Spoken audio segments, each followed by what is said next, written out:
नमस्कार नमस्कार शेतकरी मित्र. आज आपण रायबाग तालुक्यामध्ये मंटरू या गावी महांतेश पाटील यांच्या 86 रुपये ह्या ऊसाच्या प्लॉटमध्ये इथं आपण आलेलो आहोत. या प्लॉटमध्ये 5 नोव्हेंबर रोजी या ॲग्रोबुस्टरची इथं आळवणी झालेलं आहे. ॲग्रोबुस्टरची ज्या दिवशी आळवणी झाली त्या दिवशी आपल्या ह्या ऊसामध्ये 6 ते 7 कांड्या होत्या आणि आज आपण इथं आलेलो आहे. आज तारीख आहे 12 डिसेंबर 2025, म्हणजे आज 37 दिवस झालेले आहे. 37 दिवसामध्ये आपल्या ह्या ऊसामध्ये काय काय फरक पडला आहे ते आपण तुम्हाला मी सांगू इच्छितो.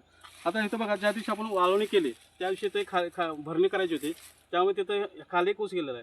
हे दुसरे, तिसरा, चौथा, पाचवा, सहावा, सातवा, 7 कांड्याचा ऊस त्या दिवशी होता.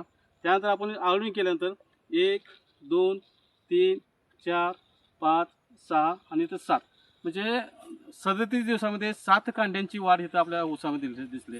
तसं आपण एक दुसरा ऊस मोजून दाखवूया. हा पण त्या दिवशी भरणी करायची होती, त्यामुळे एक कांडे आत गेलेला आहे. तो 1 2 3 4 5 6 आणि 7 कांड्या त्या दिवशी होत्या.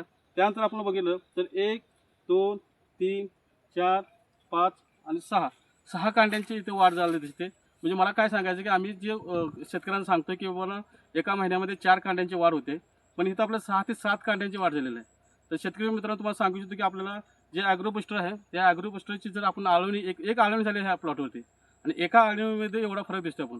तर प्रत्येक शेतकरी मित्रांना सांगू इच्छितो की ॲग्रोबुस्टरची आपण आळवणी किंवा फवारणी करू शकता आणि त्यामध्ये आपल्या हातून चांगला फायदा आपल्याला इथे मिळणार आहे. थँक्यू.